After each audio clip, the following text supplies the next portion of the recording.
Noong 1965 kakaunti ang naniniwala na ang labanan sa Vietnam ay magiging isang ganap na digmaan. Isa sa mga unang palatandaan ng kung ano ang nasa unahan ay ang pambobomba ng Amerika sa mga lihim na target sa loob ng Laos. Ang mga fighter jet ng militar ay lumipad sa isang rural na lugar ng pagsasaka sa kalagitnaan ng araw at naguhulog ng bomba sa buong bukid na sinisira ang bawat pananim at bahay na dinadaanan nito. Sakay ng USS Ranger Gulf of Tonkin ang isang squad ng Navy ay dumalo sa isang pre-mission briefing. Dapat lumipad ang grupo sa hilagang bahagi ng Vietnam upang putulin ang linya ng supply ng kaaway.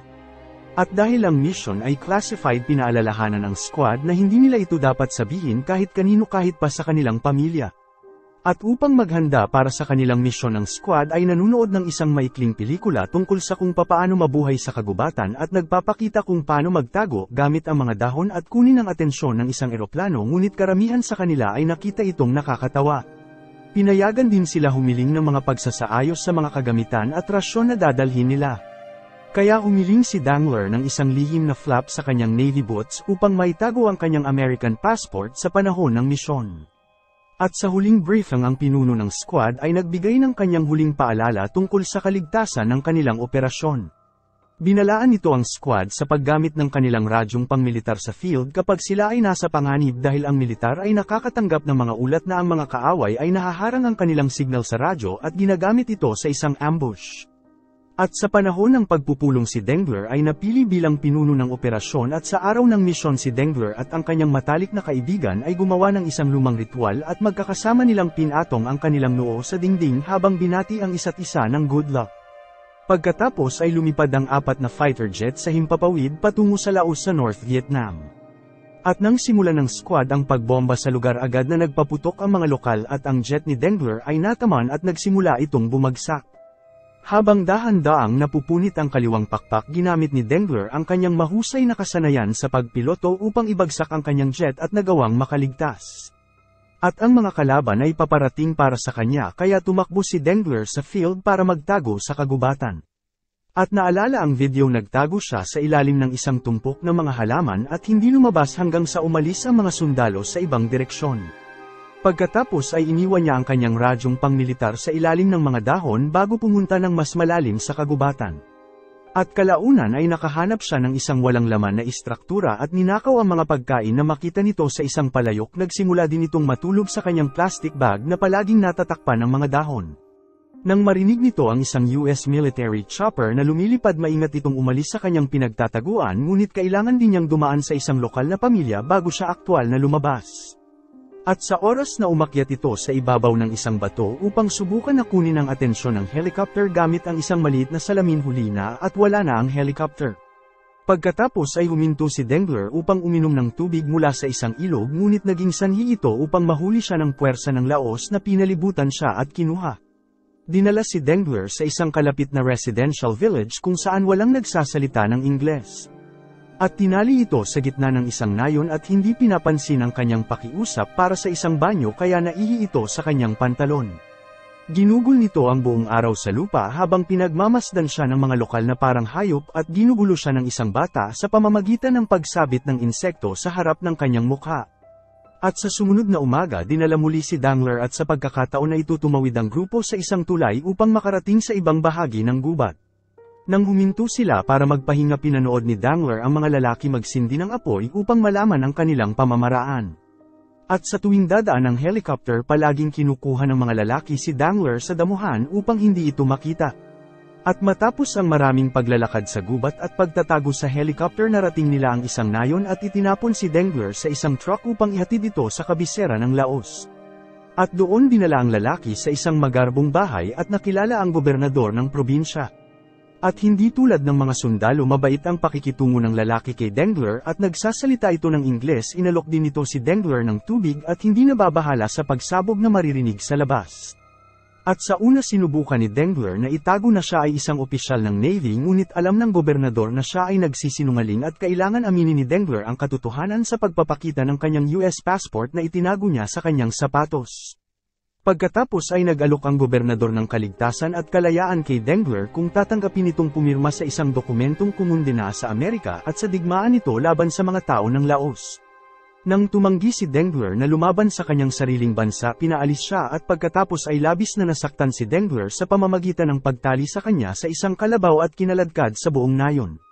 Sumunod ay itinali ito ng patiwarik sa isang puno kung saan siya ay patuloy na pinapaikot. At ang panghuli siya ay inilagay sa loob ng isang balon at itinulak sa ilalim ng tubig ng paulit-ulit. At makalipas ang ilang sandali dinala si Dengler sa isang kampo ng bilangguan kung saan hinubad nila ang kanyang sapatos at itinulak siya sa loob ng isang kubo upang doon magpalipas ng gabi habang ang kanyang paa ay nakaipit sa isang mabigat na bagay. Naririnig ni Dengler ang mga boses mula sa likod ng mga pader at sinabing huwag makipag-usap sa gwardya dahil mapanganib sila.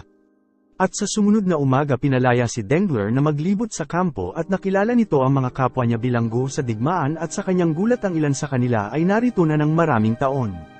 Dinala ni De Bruyn si Dengler sa isang tabi upang mamasyal sa paligid ng kampo upang maging pamilyar ito sa mga lokal na gwardya at nagpapaliwanag na ang pinakamahusay na paraan upang mabuhay ay manatili itong nakayuko.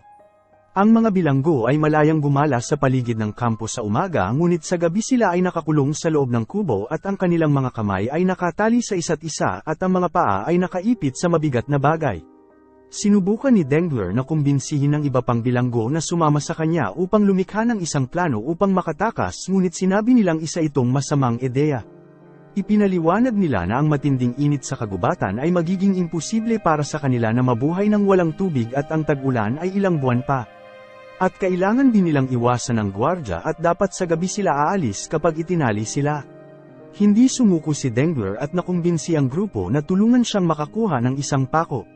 Bagamat sila ay nag-aalinlangan sinunod ng grupo ang kanyang pamumuno at nagkalat sa paligid ng kampo na naging dahilan upang sundan sila ng ilang gwardya. At tanging isang hindi nagsasalitang gwardya ang nanatili at si Dengler ay nakikipag-usap ng palakaibigan sa kanya upang gambalahin ito habang kinuha ang isang pako mula sa isang kahoy. At kalaunan sa kubo gumamit si Dengler ng ilang bato para patulisin ang pako pagkatapos ay ginamit nito bilang lockpick sa kanilang mga tanikala. Nagbigay daan ito sa mga bilanggo na magkaroon ng konting kalayaan sa gabi at ngayon ay naniniwala na sila sa kakayahan ni Dengler na gumawa ng magandang planong pagtakas. At sa sumunod na umaga lumipad ang mga fighter jet sa ibabaw ng kampo ng piita na ikinagalit ng gwardya.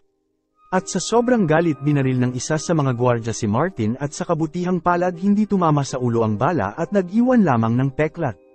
At pagkatapos ay pinagbantaan ng mga gwardya ang iba na babarilin sila at pinagtawanan sila sa labis na takot ng mga ito.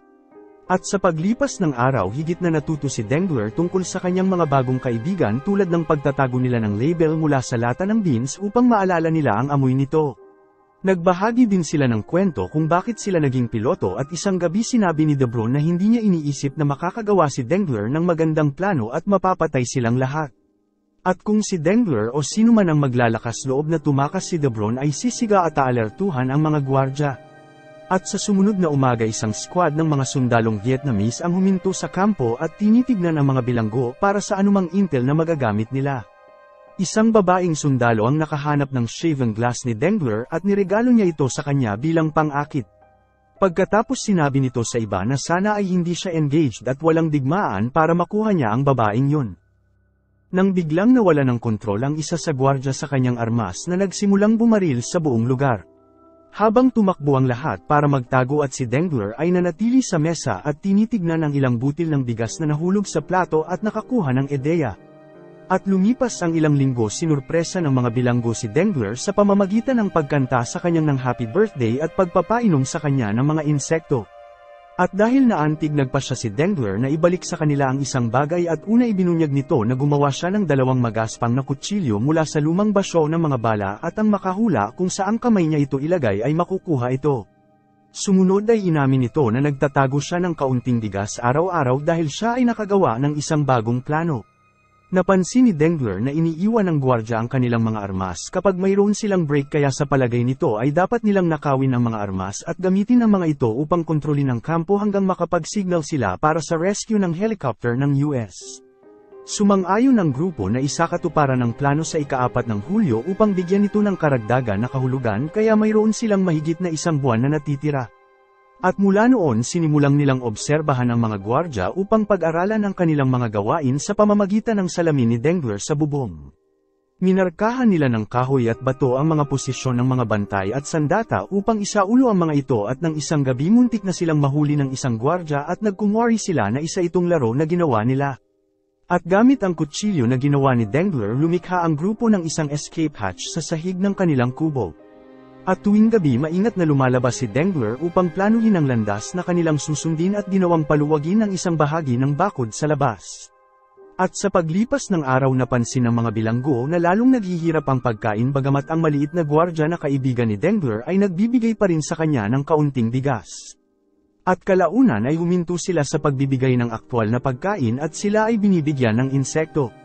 Sinabi ni Debron na kakainin niya ang kanyang kanin ngunit pinaalalahanan siya ni Dengler na mayroon siyang pako kaya kung kakainin ni Debron ang kanin bago sila makatakas hindi siya papakawalan ni Dengler mula sa mga tanikala upang makatakas kasama nila.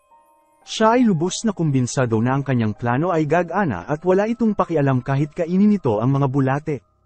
At sa isang umaga narinig nila ang helicopter na dumaan ngunit binaril ng gwardya ang lupa bilang babala upang patahimikin sila. At pagkaalis ng mga gwardya nagkaroon ng breakdown si Martin at ipinangako ni Dengler na malapit na silang makatakas. At isang araw narinig ni YC ang pag-uusap ng ilan sa mga gwardya at dahil si YC ay marunong magsalita ng lokal na wika nagawa nitong isalin ang salita at natuklasan nila na ang plano ng mga gwardya ay patayin sila at palabasin na nagtangkas silang tumakas. At tila pagod na rin sila sa kakulangan ng pagkain at gusto na nilang bumalik sa kanilang sariling mga nayon. At dahil dito nagpasya silang isagawa ang kanilang plano sa susunod na araw sa halip na maghintay para sa kanilang orihinal na petsa. At sa kinaumagahan sinimulan ng bilanggo ang plano at hahatiin sila sa dalawang grupo. Ang dalawang grupo ay pupunta sa magkahiwalay na direksyon at pagkatapos ay magkikita sa parehong oras sa kusina upang masupil ang mga gwardya. Lalabas si Dengler sa kubo at mabilis na kinuha ang mga baril na naiwan ng gwardya pagkatapos ay dadalhin niya ito sa grupo.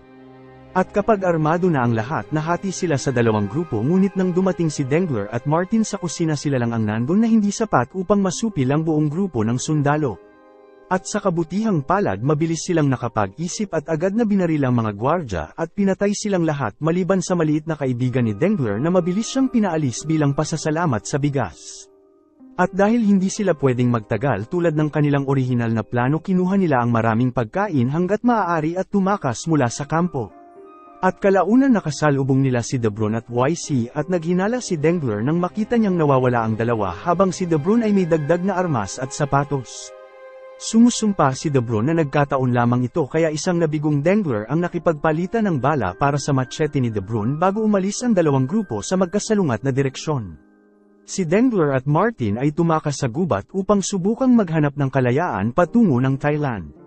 At hindi nagtagal nagsimula ang tag-ulan kaya nabubuhay sina Dengler at Martin sa tubig at kanilang palay.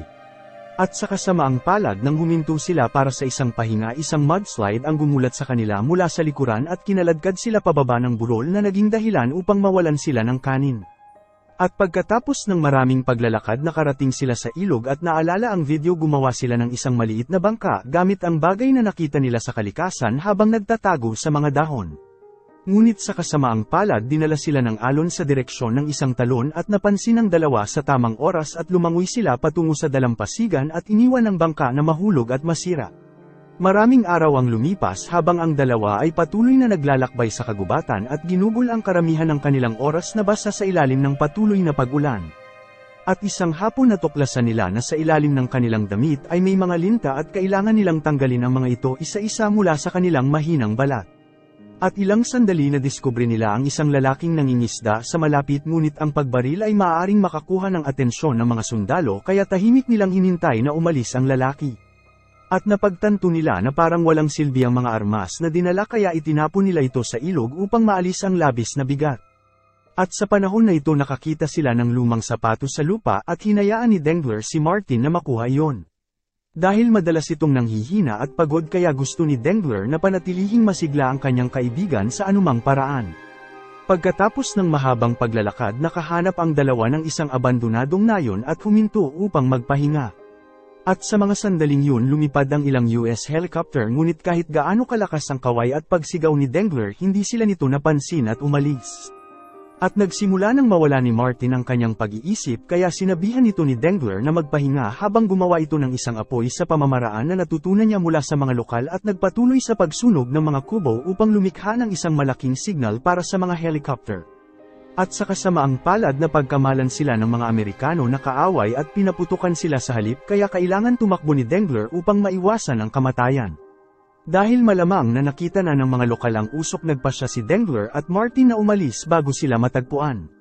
Masyadong mahina si Martin at kailangan siyang tulungan ni Dengler na maglakad kaya sa huli nagpasya silang sumuko sa pinakamalapit na nayon.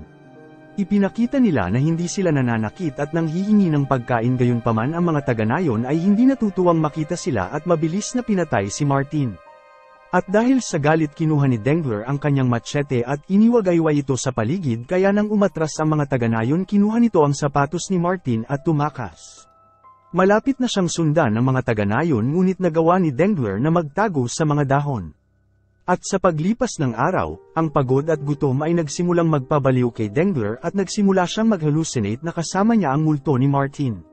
Si Dengler ay nanatiling malapit sa ilog at sa tuwing may makikita siyang mga lokal hinihintay niyang mawala ang mga ito at pagkatapos ay magnanakaw ng anumang patak ng pagkain na maaaring naiwan nila.